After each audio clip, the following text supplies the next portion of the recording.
Norman Rotrig origins, the French Joker. While the Joker is the one and therefore only clown prince of crime, this bad guy is also a cultural phenomenon which almost assures that supervillain clones will emerge to revel in his reflected glory. The Man Who Laughs is one such lookalike. The Man Who Laughs, named Norman S. Rotrig, is from France and is lovingly and practically known as the French Joker. Nonetheless, his past is significantly more complicated than simply being another Joker clone. Norman's dad gave his child a permanent grin. Not unlike how the Joker destroyed his own face, Norman became a surrealistic criminal as a result of the ensuing anguish and suffering. Norman deconstructs his victim, putting their connected organs in numerous vats designed to keep them alive as long as possible at a covert facility, possibly that not even the world's greatest detectives would ever uncover, adopting his father's propensity for turning individuals into pieces of art. Before we get into our explanation, we have a very small request. If you like our content, please support us by subscribing to our channel. This is a small click for you, but for us, it means a lot. Thank you. Let's begin. Norman Rotrig, tragic origin explored. Norman Rotrig, known to fans as the Man Who Laughs, is synonymous with the Joker in France, and he is also one of the main adversaries of the Night Runner. Norman has a tragic origin story which begins from the very day he was born. His mother died during childbirth. After his mother died, Norman had been raised by his father. As his father became infatuated with Victor Hugo's works, he sought to make living art out of his son. His father was a mad artist, and he took his tiny baby and made the child into the artwork by cutting his lips away and ensuring that a permanent smile was plastered onto his face, which is very reminiscent of the way the Joker removed his own face. When he became an adult, Norman decided to exact sweet revenge on his father by cutting him up into multiple tiny pieces and storing all of them in glass boxes, all while ensuring he stayed alive and making him watch the family's home movies on a loop so that he could reflect on the way he treated his son. It is likely that the machines keeping his father alive would go on to work long after the Joker's and even Batman's death.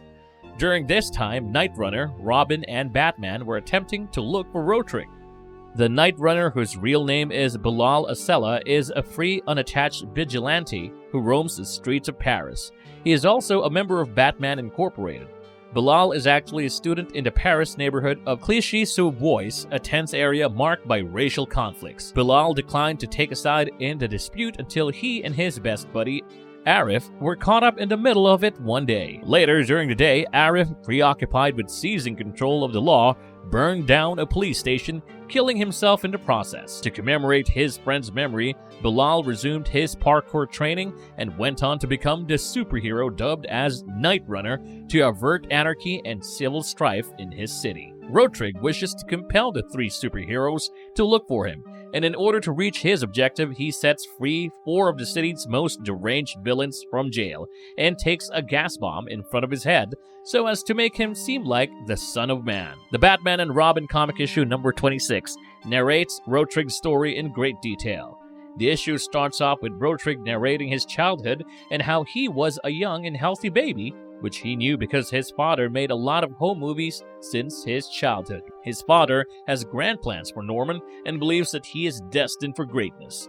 The scene switches to Batman, Robin, and Night Runner standing at a place that was once the Louvre. It turns out that there has been a breakout in Le Jardin Noir, which is called the Black Garden in English and is the French equivalent of Arkham Asylum. Rotrig is the one who helps the prisoners escape by numbing the security guards with nerve gas and freeing Sister Crystal, the ID, Rayman, and Skin Talker. Sister Crystal can turn any organic material into a substance resembling glass, but our superheroes have many other problems on their hands as they are attacked by a swarm of innocent residents who have lost control of their minds. Batman instructs the heroes to try to not hurt any of them. The escaped inmates are practicing some form of mind control, which is inducing violent behavior in the civilians and causing a riot. The ID has the power of empathy and can make people act on their secret desires, which is what is causing this. He can also secrete pheromones that heighten primal urges and weaken inhibitions. He is also Sister Crystal's lover and is unstable as she turns his skull into a glass, to see the inner workings of his mind. The skin talker can make words appear on his skin, and he used to use them to predict the future until eventually people realized they didn't read the future but instead delivered post-hypnotic suggestions. The superheroes make quick work of the bad guys and are about to leave when suddenly it seems that Sister Crystal turns Robin into a glass and he shatters. The world seems to be moving strangely around them, and all the superheroes are very confused as to why this is happening when Paradox, the Rayman, appears. He can make the laws of science and nature bend to his whim, but whatever he creates is an illusion and is not real. The heroes take him down by closing their eyes and concentrating on their bodies, all the while remembering that everything he creates is an illusion. They sedated him and the others with a dose of concentrated xenon before taking them back to the Black Garden.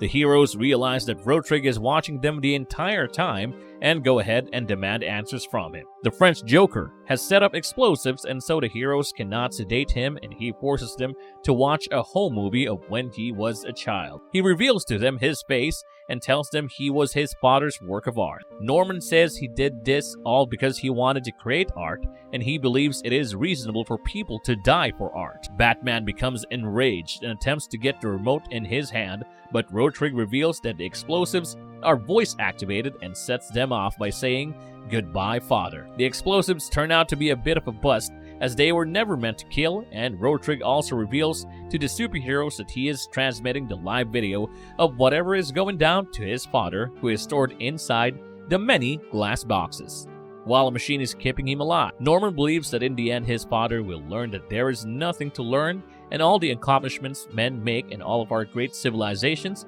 are nothing but a dance of fools. What makes Norman Rotrig so dangerous? Norman Rotrig is not just evil, twisted, and possibly clinically insane, but he is also an excellent chemist and has a vast knowledge of chemistry. All his grand schemes and great artwork could not have been created without his in-depth knowledge of chemistry and science. Medicine, sometimes known as surgery, is the art and science of healing or sustaining health. Medicine is known to be the use of medications, surgical procedures, equipment, and obstetrics to treat people, and Rotrig is an expert at them all. It is using this power that he is able to keep his father alive even when his organs are separated for many years to come. Science is a word that we can use to characterize Norman Rotrig's capacity to utilize his brain in a given topic to academically and practically comprehend research. It is sometimes considered as evidence of genius-level intelligence. It is up to him whether to study a behavior, comprehend an idea, or actively use his knowledge. Investigation, often known as analysis, is a phrase we can use to define Norman's capacity to apply logical reasoning to reach a conclusion. Norman is also talented in gadgetry, and he employs his skills to make and use amazing devices for a variety of purposes. He, in particular, has a tendency to utilize his powers offensively, and he also loves to theme his creations and term them as works of art. Rotrig also suffers from a number of mental diseases that force him to suffer in his daily life. These include behavioral or chemical dysfunction, aberrant disorders, extreme anxieties, chemical dependency, and drug exposure that affects his cognitive process and behaviors. Conclusion. The crimes committed by the Man Who Laughs are cruel, theatrical, and darkly sarcastic, with all the markings of a brilliant, though unsettling Joker storyline. The Joker's appeal as a villain is that he is most fascinating when his misdeeds are directed at a single individual, much the same as Norman's to his own father. Norman is constantly focused on getting revenge from his old man and comes up with various devices and schemes. In order to do so, his entire life mission possibly is to create a work of his version of art that is grand or impressionable enough to erase the trauma that his father put him through when he was a young boy. The Man Who Laughs successfully personifies the Joker, releasing a personality and ingenuity reserved for the finest horror fiction. If you liked our content, don't forget to leave a like and subscribe to us if you haven't already. Have a good one and be safe. Thanks, everyone.